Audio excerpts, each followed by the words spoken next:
1926.551 Helicopters. 1926.551a Helicopter Regulations.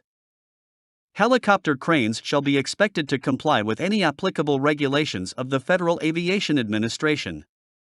1926.551b Briefing. Prior to each day's operation, a briefing shall be conducted. This briefing shall set forth the plan of operation for the pilot and ground personnel. 1926.551c Slings and taglines. Load shall be properly slung. Taglines shall be of a length that will not permit their being drawn up into rotors. Press sleeve, swedget eyes, or equivalent means shall be used for all freely suspended loads to prevent hand splices from spinning open or cable clamps from loosening. 1926.551d Cargo hooks. All electrically operated cargo hooks shall have the electrical activating device so designed and installed as to prevent inadvertent operation.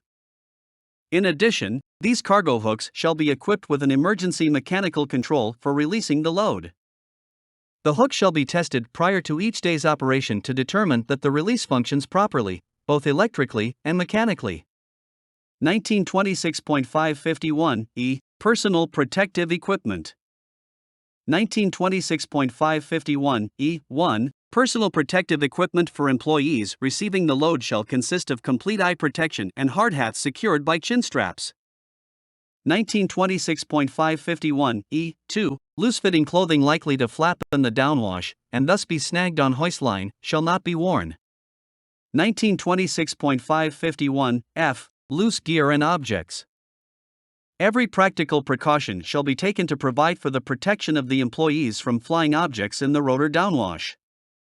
All loose gear within 100 feet of the place of lifting the load, depositing the load, and all other areas susceptible to rotor downwash shall be secured or removed. 1926.551g Housekeeping. Good housekeeping shall be maintained in all helicopter loading and unloading areas. 1926.551h Operator responsibility. The helicopter operator shall be responsible for size, weight, and manner in which loads are connected to the helicopter. If, for any reason, the helicopter operator believes the lift cannot be made safely, the lift shall not be made. 1926.551i Hooking and unhooking loads. When employees are required to perform work under hovering craft, a safe means of access shall be provided for employees to reach the hoist line hook and engage or disengage cargo slings. Employees shall not perform work under hovering craft except when necessary to hook or unhook loads. 1926.551j Static charge. Static charge on the suspended load shall be dissipated with a grounding device before ground personnel touch the suspended load, or protective rubber gloves shall be worn by all ground personnel touching the suspended load. 1926.551k Weight limitation.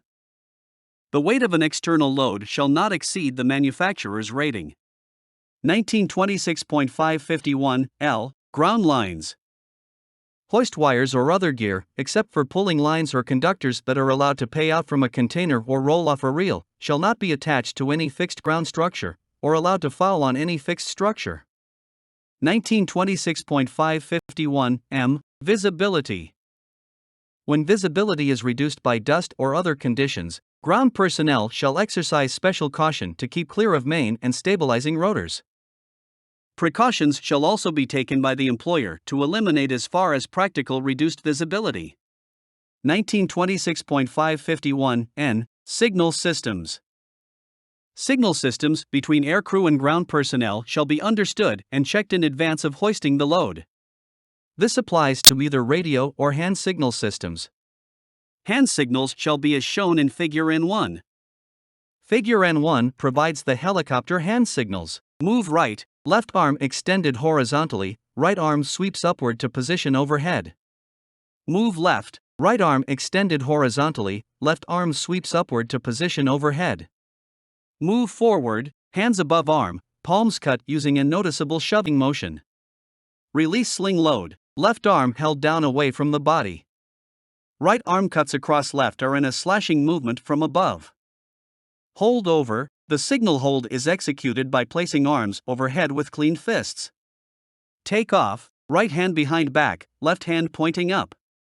Land, arms crossed in front of body and pointing downward. Move upward, arms extended, palms up, arms sweeping up. Move downward, arms extended, palms down, arms sweeping down. 1926.551. Approach distance. No unauthorized person shall be allowed to approach within 50 feet of the helicopter when the rotor blades are turning. 1926.551. Approaching helicopter. Whenever approaching or leaving a helicopter with blades rotating, all employees shall remain in full view of the pilot and keep in a crouched position. Employees shall avoid the area from the cockpit or cabin rearward unless authorized by the helicopter operator to work there. 1926.551. Q. Personnel. Sufficient ground personnel shall be provided when required for safe helicopter loading and unloading operations. 1926.551. R. Communications. There shall be constant reliable communication between the pilot and a designated employee of the ground crew who acts as a signalman during the period of loading and unloading. This signalman shall be distinctly recognizable from other ground personnel. 1926.551. S. Fires. Open fires shall not be permitted in an area that could result in such fires being spread by the rotor downwash.